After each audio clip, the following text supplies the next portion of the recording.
ಸ್ನೇಹಿತರೆ ನಮಸ್ಕಾರ. Bigg Boss season 12ರ ಫಿನಾಲೆ ಶೂಟಿಂಗ್ ನಡೀತಾ ಇದೆ. ಇನ್ನೂ ಕೂಡ ಯಾರ್ಯಾರು ಯಾವ್ಯಾವ ಸ್ಥಾನವನ್ನು ಪಡೆದಿದ್ದಾರೆ ಅನ್ನುವಂಥ ಚರ್ಚೆಗಳು ಕೂಡ ನಡೀತಿದ್ದಾವೆ.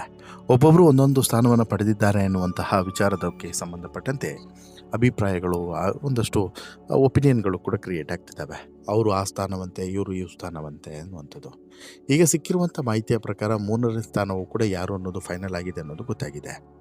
ನಂತರದ 3 ಸ್ಥಾನಗಳು ಅಂದರೆ 6, 5, 4 ಈ 3 ಸ್ಥಾನಗಳು ಕೂಡ ಈಗಾಗಲೇ ಯಾರು ಅನ್ನೋದನ್ನು ಒಂದೊಂದು ಸ್ಟೋರಿಯಲ್ಲಿ ಈಗಾಗಲೇ ನಿಮ್ಮ ಮುಂದೆ ಇಟ್ಟಿದ್ದೀನಿ. ನೀವು ಅದನ್ನು ನೋಡಲಿಲ್ಲ ಅಂತ ಹೇಳಿದ್ರೆ ನಮ್ಮ ಚಾನಲ್ ಪೇಜ್ಗೆ ವಿಸಿಟ್ ಮಾಡಿ, ಅಲ್ಲಿ ವೀಡಿಯೋಸ್ ಸೆಕ್ಷನ್ಗೆ ಹೋಗಿ ಅಲ್ಲಿರುವಂಥ ವೀಡಿಯೋಸ್ಗಳನ್ನು ನೋಡೋದ್ರ ಮೂಲಕ 5ನೇ ಸ್ಥಾನ, 6ನೇ ಸ್ಥಾನ, 4ನೇ ಸ್ಥಾನ 3 ವೀಡಿಯೋವನ್ನು ಕೂಡ ನೋಡೋದ್ರ ಮೂಲಕ ಈ ಸ್ಥಾನಗಳನ್ನು ಪಡೆದವರು ಯಾರು ಅನ್ನೋದ್ರ ಬಗ್ಗೆನೂ ಕೂಡ ನೋಡ್ತಾ ಈಗ 3ನೇ ಸ್ಥಾನ ಪಡೆದವರ ಬಗ್ಗೆ ಮಾಹಿತಿಯನ್ನು ಕೊಡ್ತಾ ಹೋಗ್ತೀನಿ. ಸ್ನೇಹಿತರೆ, 3ನೇ ಸ್ಥಾನವನ್ನು ಬಿಗ್ ಬಾಸ್ ಸೀಸನ್ 12ರಲ್ಲಿ ಪಡೆದಂಥ ಸ್ಪರ್ಧೆಯ ಬಗ್ಗೆ ನೀವು ಕೇಳಿದ್ರೆ ಅಚ್ಚರಿ ಪಡ್ತೀರಾ. ಯಾಕಂತ ಹೇಳಿದ್ರೆ ನೀವು ಇಮ್ಯಾಜಿನ್ ಮಾಡಿರಲಿಕ್ಕಿಲ್ಲ ಈ ಸ್ಪರ್ಧೆಗೆ 3ನೇ ಸ್ಥಾನ ಸಿಗುತ್ತೆ ಅಂತ ಹೇಳ್ಬಿಟ್ಟು. ಸ್ವತಃ ಆ ಸ್ಪರ್ಧೆಯೂ ಕೂಡ ಇಮ್ಯಾಜಿನ್ ಮಾಡಿರಲಿಕ್ಕಿಲ್ಲ. ಕನಸು ಮನಸ್ಸಿನಲ್ಲೂ ಕೂಡ ಇದ್ರ ಬಗ್ಗೆ ಆಲೋಚನೆ ಮಾಡಿರಲಿಕ್ಕಿಲ್ಲ, ನನಗೆ 3ನೇ ಸ್ಥಾನ ಸಿಕ್ಬಿಡುತ್ತೆ ಅಂತೇಳಿ. ಯಾಕಂತ ಹೇಳಿದ್ರೆ ಇವರು ತನ್ನಲ್ಲಿ ಫಿಕ್ಸ್ ಆಗಿತ್ತು, ನಾನೇ ನಂಬರ್ 1, ನಾನೇ ಸಂಭಾವಿತೆ, ನಾನೇ 3ನೇ ಸ್ಥಾನ ಅಲ್ಲ ಮೊದಲ ಸ್ಥಾನವನ್ನು ಗಳಿಸೋದು, ನಾನೇ ಬಿಗ್ ಬಾಸ್ ಸೀಸನ್ 12ರ ಟ್ರೋಫಿಯನ್ನು ಗೆಲ್ಲೋದು ಅನ್ನುವಂತಹದ್ದು ಈಕೆ ತಲೆಯಲ್ಲಿ ಫಿಕ್ಸ್ ಆಗಿತ್ತು. ಆದರೆ ತಾನೊಂದು ಬಗೆದರೆ ದೈವ ಒಂದು ಬಗೆಯುತ್ತೆ ಅನ್ನುವಂಥ ಮಾತಿನಂತೆ ಬಿಗ್ ಬಾಸ್ ಸೀಸನ್ 12ರ ಫಿನಾಲೆಯಲ್ಲಿ ಈ ಸ್ಪರ್ಧೆಗೆ 3ನೇ ಸ್ಥಾನ ಸಿಗೋದ್ರ ಮೂಲಕ ಈ ಸ್ಪರ್ಧೆಯ ಲೆಕ್ಕಾಚಾರ ಎಲ್ಲವೂ ಕೂಡ ಉಲ್ಟಾಪಲ್ಟ ಆಗಿದೆ. ಕೇವಲ ಉಲ್ಟಾಪಲ್ಟ ಆಗಿರೋದು ಮಾತ್ರವಲ್ಲ, ಮತ್ತೊಂದಷ್ಟು ಬೆಳವಣಿಗೆಗಳಿಗೂ ಕೂಡ ಇದು ಸಾಕ್ಷಿ ಆಗಿದೆ. ಹಾಗೆಯೇ ಬಿಗ್ ಬಾಸ್ ಮನೆಯಲ್ಲಿ ಭಾರಿ ಸಂಚಲನಕ್ಕೂ ಕೂಡ ಇದು ಈಗ ನಾಂದಿ ಹಾಡಿದೆ. ಬಿಗ್ ಬಾಸ್ ಮನೆಯಲ್ಲಿ ಓಟಿನ ಆಧಾರದಲ್ಲಿ ಈ ಸ್ಥಾನಗಳನ್ನು ಡಿಸೈಡ್ ಮಾಡಲಾಗಿದೆ. ಸುಮಾರು ಕೋಟಿಗಟ್ಟಲೆ ಜನ, ಈಗಾಗಲೇ ನಿಮಗೆ ಶನಿವಾರ ಬಂದಿತ್ತಲ್ವ, 37 ಕೋಟಿ ಜನ ಮೊದಲ ಸ್ಥಾನಕ್ಕೆ ವೋಟ್ ಮಾಡಿದ್ದಾರೆ ಅಂತೇಳಿ. ಅದು ಈಗ 1 ಡಬಲ್ ಆಗಿದೆ. ಅಲ್ಲಿಗೆ 50-60 ಕೋಟಿ ಜನ ಒಂದು ರಿಯಾಲಿಟಿ ಶೋಗೋಸ್ಕರ ವೋಟ್ ಮಾಡ್ತಾರೆ, ಒಬ್ಬ ಸ್ಪರ್ಧೆಯನ್ನು ಗೆಲ್ಲಿಸ್ತಾರೆ ಅಂತ ಹೇಳಿದ್ರೆ ನೀವೇ ಇಮ್ಯಾಜಿನ್ ಮಾಡ್ಕೊಳ್ಳಿ ಯಾವ ಮಟ್ಟದಲ್ಲಿದೆ ಈ ಬಿಗ್ ಬಾಸ್ನ ಪಾಪ್ಯುಲಾರಿಟಿ ಅಂತೇಳಿ. ಈಗ ಬಿಗ್ ಬಾಸ್ನ ಪಾಪ್ಯುಲಾರಿಟಿ ಬಗ್ಗೆ ಚರ್ಚೆ ಆಗ್ತಿರುವಂಥ ಸಂದರ್ಭದಲ್ಲಿ 3ನೇ ಸ್ಥಾನವನ್ನು ಅಲಂಕರಿಸಿರುವಂಥ ಸ್ಪರ್ಧಿ ಯಾರು ಅನ್ನೋದ್ರ ಬಗ್ಗೆನೂ ಕೂಡ ಚರ್ಚೆ ಆಗ್ತಿದೆ.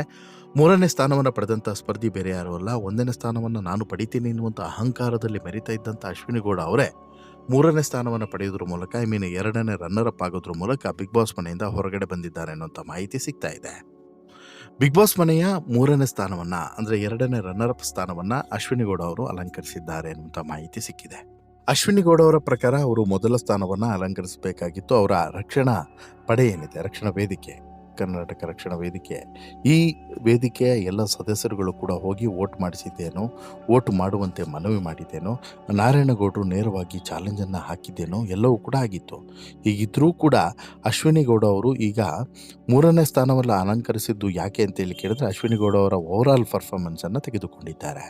ಆರಂಭದಿಂದ ಅಂತಿಮ ಭಾಗದವರೆಗೂ ಕೂಡ ಅಶ್ವಿನಿ ಹೇಗಿದ್ರು ಮನೆ ಒಳಗಡೆ, ಅವರ ವ್ಯಕ್ತಿತ್ವ ಎಂಥದ್ದು, ಸ್ಪರ್ಧಿಗಳ ಜೊತೆಗೆ ಯಾವ ರೀತಿ ಬೆರೀತಾ ಇದ್ರು, ಹೇಗೆಲ್ಲ ಮಾತನಾಡ್ತಾ ಇದ್ರು, ಎಷ್ಟು ಅಗ್ರೆಸಿವ್ ಆಗಿದ್ರು, ಎಷ್ಟು ಅಗ್ರೆಷನ್ನಿಂದ ಇದ್ರು, ಎಷ್ಟು ಇವರಿಗೆ ಬಕೆಟ್ ಹಿಡಿಯುವಂಥ ಕೆಲಸವನ್ನು ಚಾನಲ್ ಮತ್ತು ಕಿಚ್ಚ ಸುದೀಪ್ ಅವರು ಮಾಡಿದ್ರು, ಎಲ್ಲವನ್ನೂ ಕೂಡ ಗಮನಿಸಿರುವಂತಹ ಇಡೀ ಟೀಮು ಈಗ ಅಂತಿಮವಾಗಿ 3ನೇ ಸ್ಥಾನವನ್ನು ಇದೇ ಈ ಅಶ್ವಿನಿ ಗೌಡಗೆ ಕೊಡೋದ್ರ ಮೂಲಕ ದೊಡ್ಡ ಶಾಕನ್ನೇ ಕೊಟ್ಟಿದೆ, ದೊಡ್ಡ ಸರ್ಪ್ರೈಸನ್ನೇ ಕೊಟ್ಟಿದೆ.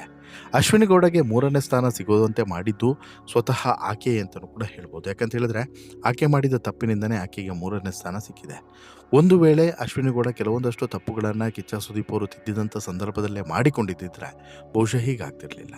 ಈಗ ನೋಡಿ, ಮೇಜರಾಗಿ ತಾನು ಇನ್ನೊಬ್ಬರಿಗೆ ಗೌರವವನ್ನು ಕೊಡದೆ ತನಗೆ ಇನ್ನೊಬ್ಬರು ಗೌರವವನ್ನು ಕೊಡಬೇಕು ಅನ್ನುವಂಥದ್ದು, ಜೊತೆಗೆ ಕೆಟ್ಟ ಪದಗಳನ್ನು ಬಳಸಿ ಒಬ್ಬರಿಗೆ ಸಂಭಾವಿಸುವಂಥದ್ದು, ಇನ್ನೊಂದಷ್ಟು ವಿಚಾರದಲ್ಲಿ ತಾನೇ ಹೋಗಿ ಜಗಳವನ್ನು ಮಾಡಿ ನಂತರ ಅವರ ಮೇಲೆ ಒಂದಷ್ಟು ಸುಳ್ಳು ಆರೋಪಗಳನ್ನು ಹೊರಿಸುವಂಥದ್ದು, ಯಾರೂ ಇಲ್ಲದಾಗ ಬೇರೆ ವಿಚಾರಗಳನ್ನು ಮಾತನಾಡಿ ಇದ್ದಂಥ ಸಂದರ್ಭದಲ್ಲಿ ಅದನ್ನು ತಿರುಚಿ ಮಾತನಾಡುವಂಥದ್ದು, ಒಬ್ಬರ ಕ್ಯಾರೆಕ್ಟರನ್ನೇ ಅಸಾಲ್ಟ್ ಮಾಡುವಂಥದ್ದು, ಈ ರೀತಿ ಕೆಲವು ಕೆಟ್ಟ ಅಭಿಪ್ರಾಯಗಳು ಈ ಅಶ್ವಿನಿ ಗೌಡ ಬಗ್ಗೆ ವ್ಯಕ್ತವಾಗಿತ್ತು.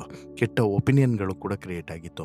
ಹೀಗಾಗಿನೇ ಅಶ್ವಿನಿ ಗೌಡ ಅವರನ್ನು ಬಿಗ್ ಬಾಸ್ ಮನೆಯಿಂದ ಎಲಿಮಿನೇಟ್ ಮಾಡಲಾಗಿದೆ, ಅಂದರೆ ಈ 3ನೇ ಸ್ಥಾನಕ್ಕೆ ತಳ್ಳಲಾಗಿದೆ. ಮೊದಲನೇ ಸ್ಥಾನ ಮತ್ತು 2ನೇ ಸ್ಥಾನ ಪಡೆಯಬೇಕಾಗಿದ್ದಂಥ ಅಶ್ವಿನಿ ಈ 3ನೇ ಸ್ಥಾನಕ್ಕೆ ಹೋಗೋದಕ್ಕೆ ನೇರವಾದಂಥ ಕಾರಣ ಇದೆ ಅನ್ನೋದು ಈಗ ಚರ್ಚೆ ಆಗ್ತಿರುವಂಥ ವಿಚಾರ. ನಿಮಗೂ ಕೂಡ ಅಶ್ವಿನಿ ಗೌಡ ಈ 3ನೇ ಸ್ಥಾನಕ್ಕೆ ಹೋಗಿದ್ರ ಬಗ್ಗೆ ಏನು ಅನಿಸುತ್ತೆ? ನಿಮ್ಮ ಅಭಿಪ್ರಾಯ ಏನು? ಈಕೆಗೆ ಕರೆಕ್ಟಾದಂಥ ಪೊಸಿಷನ್ನೇ ಸಿಕ್ಕಿದೆ ಅಂತೇಳಿ ಅನಿಸುತ್ತಾ? ಅಥವಾ ಇದಕ್ಕಿಂತ ಹೆಚ್ಚು ಅಥವಾ ಇದಕ್ಕಿಂತ ಕಡಿಮೆ ಸ್ಥಾನ ಸಿಗಬೇಕಾಗಿತ್ತು ಅಂತೇಳಿ ಅನಿಸುತ್ತಾ? ದಯವಿಟ್ಟು ನಿಮ್ಮ ಅಭಿಪ್ರಾಯವನ್ನು ಕಮೆಂಟ್ ಮಾಡಿ ತಿಳಿಸಿ. ಹಾಗೆಯೇ ಮತ್ತೊಂದು ವಿಚಾರ, ಈ ಫಸ್ಟ್ ರನ್ನರ್ ಅಪ್ ಮತ್ತು ಮೊದಲ ಸ್ಥಾನ ಅಂದರೆ ಮೊದಲೆರಡು ಸ್ಥಾನವನ್ನು ಯಾರು ಪಡೆದಿದ್ದಾರೆ ಅನ್ನುವಂಥ ವಿಡಿಯೋವನ್ನು ಕೂಡ ಮುಂದೆ ನಿಮಗೆ ಕೊಡ್ತೇನೆ. ಅದರ ನೋಟಿಫಿಕೇಷನ್ಗಾಗಿ ಚಾನಲ್ಗೆ ಸಬ್ಸ್ಕ್ರೈಬ್ ಮಾಡಿ ನೋಟಿಫಿಕೇಷನನ್ನು ಆನ್ ಮಾಡ್ಕೊಳ್ಳಿ. ಹಾಗೆಯೇ ಈ ಸ್ಟೋರಿ ಇಷ್ಟ ಆಯಿತು ಅಂತ ಹೇಳಿದ್ರೆ ಲೈಕ್ ಮಾಡಿ, ಶೇರ್ ಮಾಡಿ, ಚಾನಲ್ಗೆ ಸಬ್ಸ್ಕ್ರೈಬ್ ಆಗೋದನ್ನು ಮರಿಬೇಡಿ. ಧನ್ಯವಾದ.